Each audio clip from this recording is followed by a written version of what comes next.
Hello प्यारे दोस्तों, कैसे हो? आई होप आप मज़े में होंगे। दोस्तों आज का जो वीडियो है वो वीडियो इसलिए मैं बना रहा हूँ कि अभी नवोदय का रिज़ल्ट लगा है दोस्तों। तो उस रिज़ल्ट को आप कैसे देख सकते हैं, और जिन बच्चों का सिलेक्शन है उनको बहुत बहुत बधाई दोस्तों। और जिन बच्चों का सिलेक्शन नहीं हुआ है उन्होंने क्या करना है उसके बारे में हम लोग आज डिटेल में बात करेंगे। तो सबसे पहले वीडियो को शुरुआत करते हैं, और सबसे पहले हम लोग जेएनवी का रिज़ल्ट कैसे देखते हैं उसको देख लेते हैं, उसके बाद में हम लोग बात करेंगे। और अगर दोस्तों आप हमारे चैनल के ऊपर नए हो तो हमारे चैनल को सब्सक्राइब करिए दोस्तों, और बेल आइकन को प्रेस कर दीजिए। इससे क्या होगा, आपको हमारी अपकमिंग वीडियोज़ की नोटिफिकेशन मिलती रहेगी। तो दोस्तों वीडियो को करते हैं शुरुआत। सबसे पहले हम लोग क्या करेंगे, गूगल में जाने के बाद यहाँ पे JNVST अगर आप टाइप करते हो तो आपके सामने JNVST का एक पेज खुलेगा दोस्तों।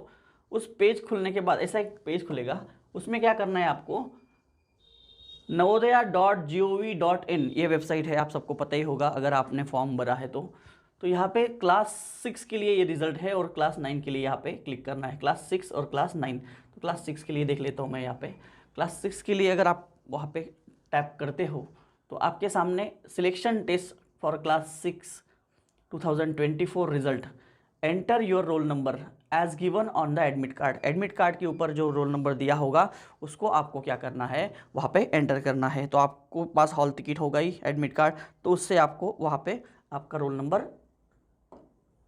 पुट कर देना है। जैसे मैं एक बच्चे का यहाँ पे करके देखता हूँ। एक था मेरे पास हॉल टिकट 42862। उसके बाद उसकी बर्थ डेट जो है दोस्तों वो सिलेक्ट करनी है आपको। बर्थ ईयर पहले सिलेक्ट कर लोगे आप। उसको सिलेक्ट करने के बाद आपके सामने देखेंगे हम लोग 2013 जुलाई और 22।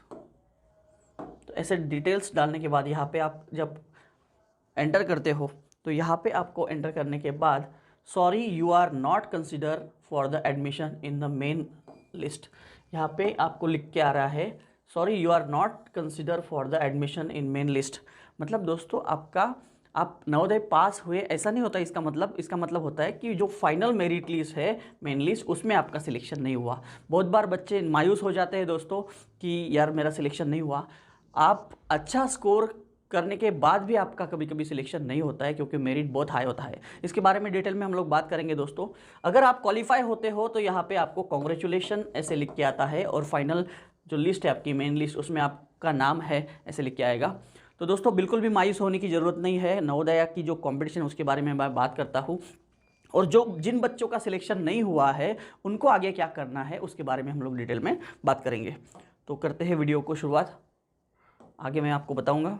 एक्चुअली वीडियो को तो शुरुआत कर ही दी हमने।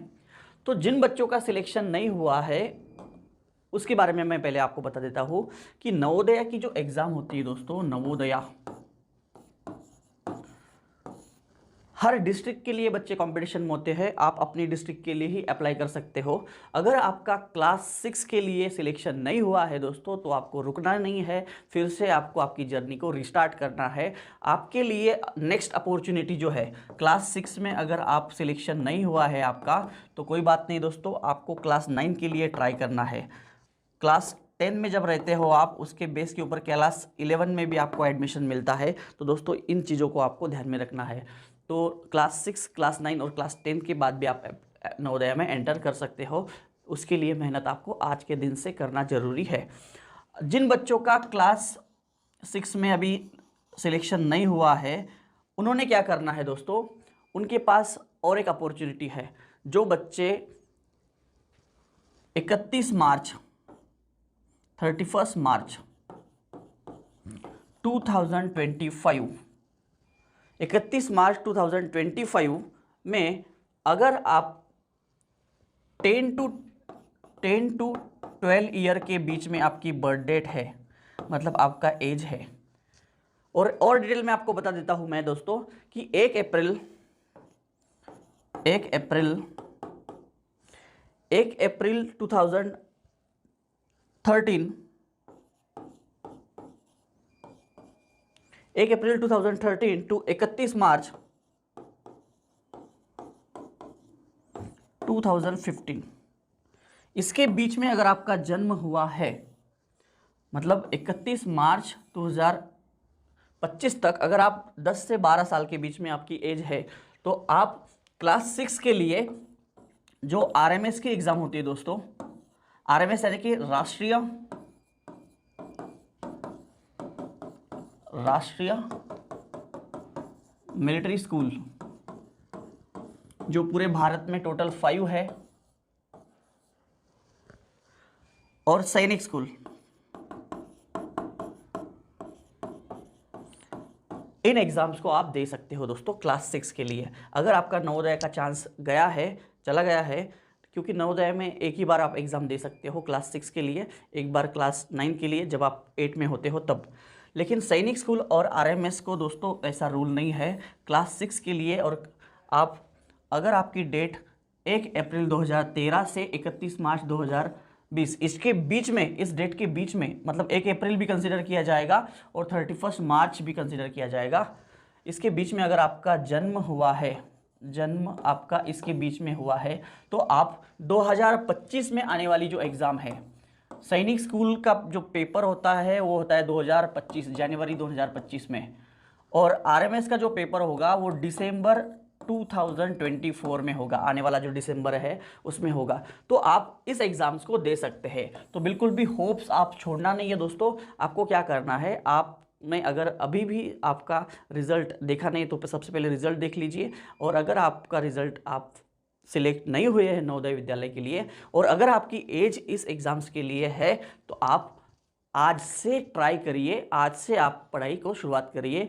ऐसा नहीं है कि बहुत सारे बच्चे क्या करते हैं, जब एग्ज़ाम के नोटिफिकेशन आता है उसके बाद फिर लास्ट में फॉर्म भरते हैं और फिर 1-1.5 महीना पढ़ाई करते हैं। कोई बच्चे बिना ही पढ़ाई किए एग्ज़ाम देने जाते हैं। तो दोस्तों, जो बच्चे साल 2 साल 3 साल से इन कॉम्पिटिटिव एग्ज़ाम्स की तैयारी कर रहे हैं, तो दोस्तों उनसे आपका कंपटीशन कैसे रहेगा।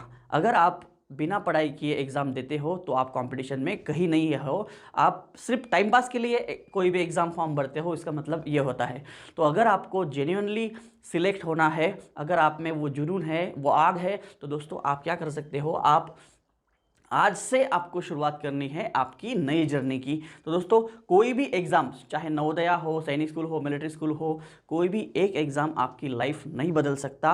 आपकी लाइफ में अगर आपको एक बार फेल्योर आता है तो कोई बात नहीं, ऐसे आपको सैकड़ों फेल्योर भी अगर आपको आते हैं तो आपको उसको बचाते आना चाहिए। उसको आप में उतना पेशेंस होना चाहिए कि नहीं, मैं तैयारी कर रहा हूँ और मैं एक दिन जीतूँगा ज़रूर। तो दोस्तों, क्या करना है, आपकी जर्नी को आज से करना है रीस्टार्ट। अगर आपने, बहुत सही मूवी आई थी 12 फेल, अगर आपने देखी होगी 12 फेल, 12वीं फेल, बहुत सही मूवी है। अगर नहीं देखी होगी तो आज देख लो, आपका सारा जो डीमोटिवेट हुए हो आप, ये सारा डीमोटिवेशन आपका निकल जाएगा और आप फिर से आपकी जर्नी को रिस्टार्ट करेंगे। तो दोस्तों, ये था कि भाई जिन बच्चों को अभी अपॉर्चुनिटी नहीं लग रही थी कि भाई मैं क्या कर सकता हूँ, अगली कौन से एग्ज़ाम दे सकता हूँ, ऐसे बहुत सारे एग्ज़ाम्स आते हैं। होमी बाबा की एग्ज़ाम आती है, सैनिक स्कूल है, मिलिट्री स्कूल है, क्लास 6 में आप दे सकते हो। आप जीके, साइंस, इंग्लिश और मैथ्स, इनकी अलग अलग ओलंपियाड्स के एग्ज़ाम होती है, अलग अलग फाउंडेशंस एग्ज़ाम्स लेते हैं, तो इन सारे एग्ज़ाम्स को आप दे सकते हो। तो मैं आपको सजेस्ट करूँगा कि हम लोग सैनिक स्कूल और नवोदय की क्लासेस कंडक्ट करते हैं, इसलिए मैं वो नहीं आपको सजेस्ट करूँगा कि भाई आप सिर्फ यही करो दोस्तों। लेकिन ये जो एग्ज़ाम्स है, इसमें जो सब्जेक्ट्स होते हैं उसको मैं बता देता हूँ आपको। इसमें आपका मैथ्स होता है, आपका जीके होता है, लैंग्वेज अगर आप इंग्लिश सेलेक्ट करते हो तो इंग्लिश होता है, सैनिक स्कूल के लिए आप आपकी रीजनल लैंग्वेज भी सिलेक्ट कर सकते हो, और दोस्तों होता है इंटेलिजेंस। तो ये सारे सब्जेक्ट जो है, ये इसमें आप बनते हो मास्टर, अगर आप इस जर्नी में से जाते हो तो दोस्तों मैं आपको सजेस्ट करूँगा कि ये आरएमएस और सैनिक स्कूल, ये जो एग्ज़ाम्स है, ये ऑल इंडिया लेवल की एग्ज़ाम्स होती है। इसमें आपको पता चलता है कि भाई आप कितने पानी में हो, मतलब आप इसमें अगर सिलेक्ट होते हैं तो आप बेहतरीन हो। ऐसा नहीं कि सिलेक्ट ना होने वाला बच्चा इंटेलिजेंट नहीं है दोस्तों, फ़र्क ये है कि आप, लाखों बच्चे इस एग्ज़ाम में बैठते हैं और उसमें अगर कुछ सैनिक स्कूल में कुछ हज़ारों बच्चों का सिलेक्शन होता है और आरएमएस में कुछ सैकड़ों बच्चों का सिलेक्शन होता है, तो इससे आपकी लेवल आपको पता चलती है कि भाई आप ऑल इंडिया लेवल में किस रैंक पे किस रैंक को आप डिज़र्व करते हो। तो दोस्तों, अगली जो एग्ज़ाम है, मैंने आरएमएस और सैनिक स्कूल के लिए बता दिया आपको।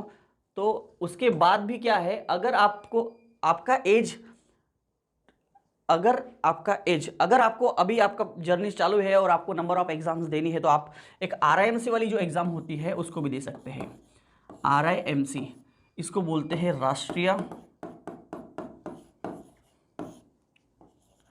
इंडियन, मैं इंग्लिश में लिखता हूँ, इंडियन, राष्ट्रीय इंडियन मिलिट्री कॉलेज, समझ लो आप, राष्ट्रीय इंडियन मिलिट्री कॉलेज। ये होता है स्कूल जो है वो देहरादून में है, देहरादून, देहरादून।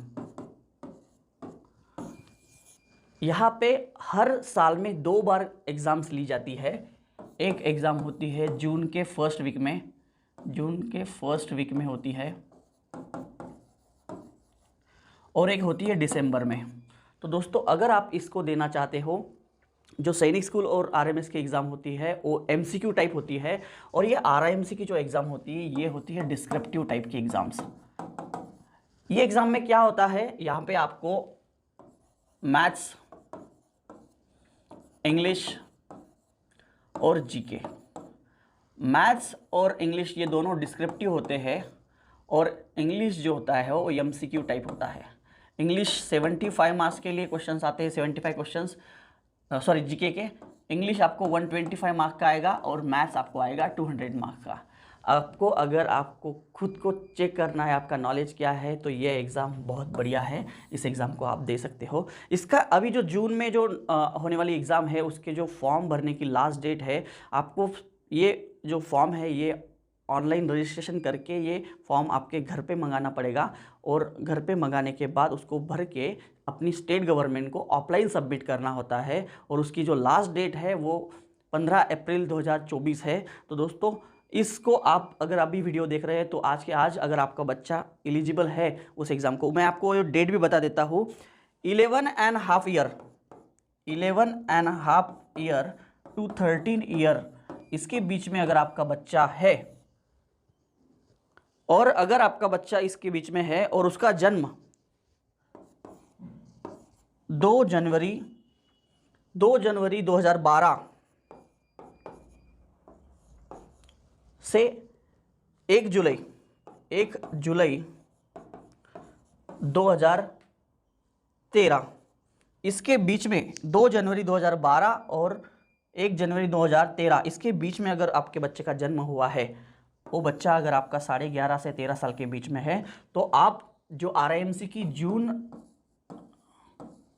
2024 में होने वाली जो एग्ज़ाम है उसके नोटिफिकेशन आउट हो चुके हैं, इस एग्ज़ाम को दे सकते हो। इसकी जो लास्ट डेट है दोस्तों, वो लास्ट डेट आपकी है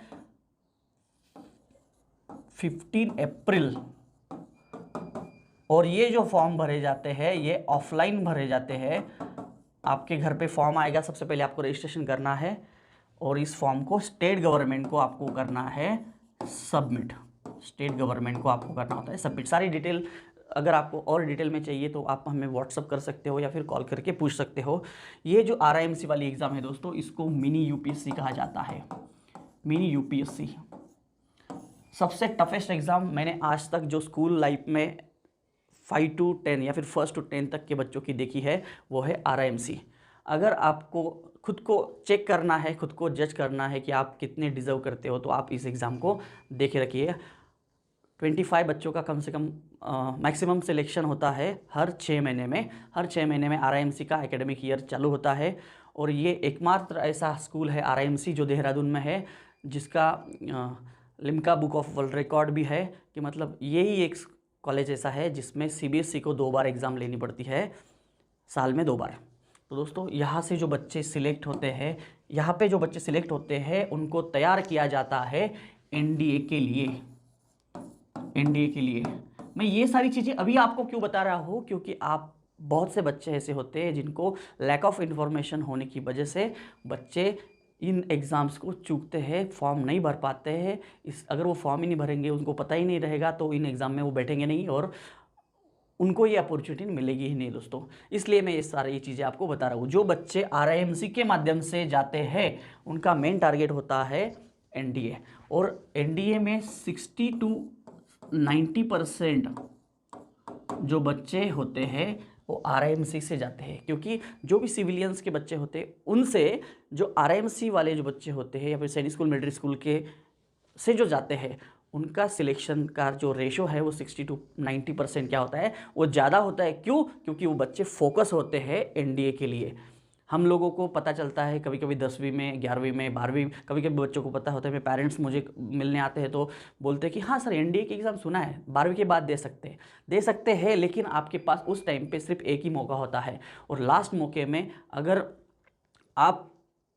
आपका बच्चा कितना भी टैलेंटेड हो, लेकिन जो बच्चे पिछले 4-5 साल से NDA का प्रिपरेशन कर रहे हैं, जो 8 क्लास से, 9 क्लास से, 10 क्लास से NDA का प्रिपरेशन कर रहे हैं, ऑब्वियसली आपके बच्चे से कंपटीशन में आगे ही रहेंगे। ऐसा नहीं कि आपका बच्चा 1 साल 2 साल में नहीं कर सकता है, लेकिन जो बच्चे ऑलरेडी उनको बहुत टाइम दे चुके हैं उनकी कंपेरिजन में आपको कहीं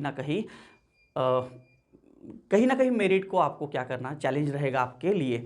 तो दोस्तों मैं आपको मायूस नहीं करूंगा। आई होप आपको ये सारी जो मैंने चीज़ें बताई ये आपको समझ गई होंगी, और अगर नहीं भी समझे तो आप हमसे संपर्क कर सकते हैं। हम आपको हर एग्ज़ाम के बारे में डिटेल में गाइड करेंगे। हमारा फ़र्ज़ बनता है कि लोगों तक इन्फॉर्मेशन पहुंचाना। कल मुझे एक बच्चे का फ़ोन आया था कि सर मैं उड़ीसा से बात कर रही हूँ और सर क्या राउंड फर्स्ट के लिए मैं अभी अप्लाई कर सकती हूँ? मैंने बोला बेटा 31 मार्च लास्ट डेट था, 15 मार्च से चालू हुई थी और 31 मार्च मतलब पहले 20, 25, 26, 29 और 31 मार्च, ऐसे मतलब डेट एक्सटेंड होती गई। और अगर आप अभी देख रहे हो तो आप राउंड फर्स्ट के लिए 1 अप्रैल को, कल ही फ़ोन आया था, तो 1 अप्रैल को आप अप्लाई नहीं कर सकती। तो उनके लिए एक ही अपॉर्चुनिटी है, क्या अगर उन्होंने जो पहला ऑप्शन भरा है उसमें अगर उनका सिलेक्शन होता है तो ठीक, नहीं तो उनके लिए राउंड 2 या फिर अदर ऑप्शंस क्लोज हो गए हैं। ये किस लिए हुआ? एक तो लैक ऑफ इन्फॉर्मेशन की वजह से हुआ, उनको अवेयरनेस नहीं था। अगर आप कोई भी बच्चे कोई भी एग्ज़ाम के लिए ट्राई कर रहे हो तो दोस्तों ऐसे मुझे बहुत फ़ोन आते हैं कि एग्ज़ाम के दिन फ़ोन आता है कि सर ये इसकी एग्ज़ाम कब है। मैं बोला सॉरी यार, अभी तो आप एग्ज़ाम चालू है, बच्चे बैठे हैं एग्ज़ाम में, अभी आप जा नहीं सकते, कर नहीं सकते, क्योंकि एग्ज़ाम सेंटर दूर होते हैं बहुत बार अपनी सिटी से। तो दोस्तों आपको बताने का एक ही मेरा मोटिव है कि अगर आप किसी भी एग्ज़ाम के लिए ट्राई कर रहे हो तो उस एग्ज़ाम से रिलेटेड, मैं ऐसा नहीं बोलता हूँ कि हमारे चैनल से ही जुड़े रहे। आप हमारे चैनल पे अगर नए हो तो आप कृपया सब्सक्राइब कर दीजिए, और मेरे चैनल के साथ साथ आप उस दूसरे 2-3 चैनल भी सब्सक्राइब करके रखिए, बेल आइकन को प्रेस करके रखिए। उसके लिए आपको कुछ पैसे देने की ज़रूरत नहीं होती है, लेकिन आपको कब कौन सा नोटिफिकेशन दिख जाए और आपको वो इन्फॉर्मेशन मिल जाए जो आपके बच्चे के लिए हेल्पफुल हो सकती है। जो लोग पेरेंट्स हमारे संपर्क में है उनको तो हम बताते ही हैं, लेकिन जो पेरेंट्स जिनको इन्फॉर्मेशन नहीं मिल पाती उनके लिए ये माध्यम ज़रूरी है कि 2-3-5 एग्जाम्पल चैनल जो है उसको आप सब्सक्राइब करके रखिए। तो दोस्तों आई होप आपको ये सारी चीज़ें पता चल गई होंगी। ये मैंने क्लास 6 के लिए बताया है। क्लास 9 के लिए क्या करना है आपको, क्लास 9 में जो बच्चे महाराष्ट्र में रहते हैं, अभी वो जो बच्चे 9 के लिए ट्राई कर रहे थे उनका अगर अपॉर्चुनिटी आपकी मिस हो गई है तो आप ओलंपियाड्स की एग्ज़ाम्स होती है, 10th क्लास में आपकी NTS की एग्ज़ाम होती है, नेशनल टैलेंट सर्च की। उसके बाद जब आप क्लास 10 में पढ़ रहे होते हो, जस्ट आपकी जब एग्ज़ाम ख़त्म होती है, अगर मैं महाराष्ट्र के बच्चों की बात करूँ तो SPI एक अपॉर्चुनिटी है, आपको डिफेंस की तरफ ले जाती है। SPI छत्रपति संभाजीनगर बॉयज़ के लिए है, और SPI GSPI जिसको हम लोग बोलते हैं नासिक में, वो गर्ल्स के लिए है। इसके बारे में भी अगर आपको डिटेल में जानना है, SPI क्या है दोस्तों, SPI में आप 11th-12th के साथ साथ NDA की तैयारी कर सकते हैं। उसके लिए क्या प्रोसीजर रहेगा, उनकी एक एंट्रेंस एग्ज़ाम होती है, फॉर्म कब निकलते हैं, क्या निकलते हैं, ये सारी डिटेल मैंने वीडियो बनाया है उसके ऊपर। अगर आपको वो भी जानना है तो उसके बारे में भी आप हमसे संपर्क कर सकते हैं। किसी भी एग्ज़ाम के लिए आपको इन्फॉर्मेशन चाहिए, आपको सिंपल क्या करना है, जो स्क्रीन के ऊपर नंबर दिए गए हैं उसको आपको मैसेज कर देना है। अगर मैसेज करते तो बेटर ही है, क्योंकि बहुत बार हम लोग कोचिंग में पढ़ाते हुए कॉल रिसीव नहीं कर पाते।